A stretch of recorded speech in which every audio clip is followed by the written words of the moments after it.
The smell of fish was overwhelming. It made Erin Jackson's stomach turn, and she had to swallow down her puke. Her clothes were already encrusted in blood. She didn't want to make things worse. Her stomach roiled again. No, not her stomach. Her everything. She cracked her eyes open, and for a second thought she'd been blinded. But no, it was just dark. Her eyes adjusted quickly.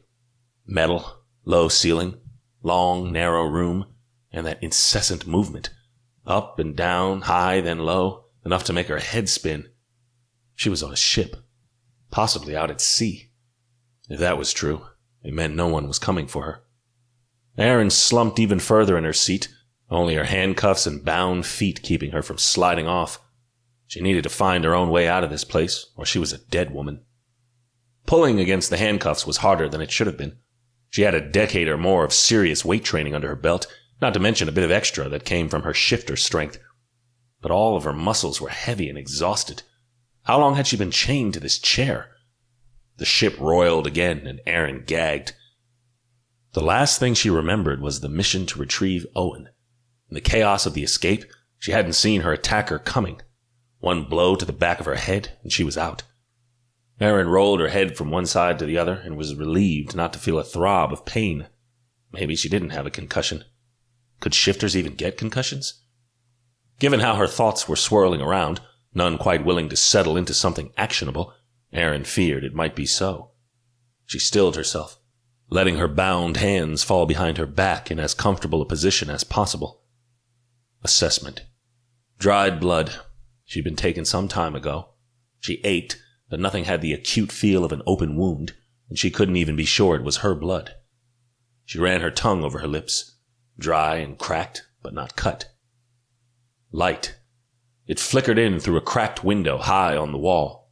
She'd been knocked out at night, so that meant it had been at least 7 hours, provided she was still in New York.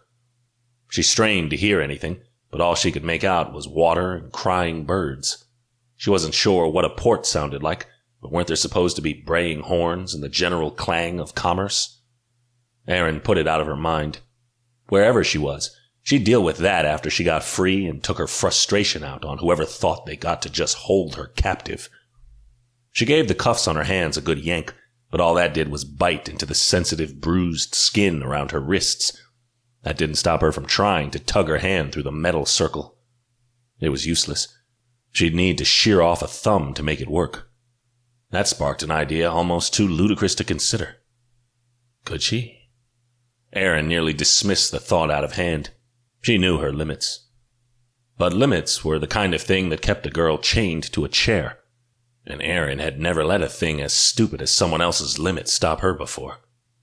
As far as she and the rest of her pack knew, a shifter had 2 states, human and wolf. But they'd been learning by trial and error for the past 3 years, and the line between what they knew and what was possible blurred more and more every day. Erin had to get out of the cuffs.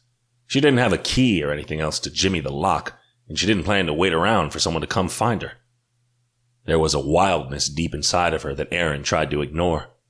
She had a job to do, and changing into wolf wasn't going to help anything. But now she needed that wildness, needed the streak of anger and fangs that lurked in the darkness at the edge of her consciousness, ready to strike whenever she let her guard down. Erin closed her eyes and took a deep breath.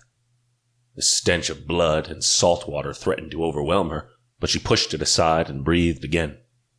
There was nothing in the moment except her and the swaying of the boat. She wiggled her fingers, trying not to wince as blood rushed into the neglected limbs.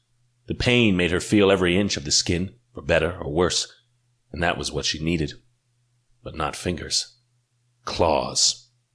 She clenched her fingers together and imagined her other form. It was a strange thing to do. She didn't look in a mirror when she wore her fur.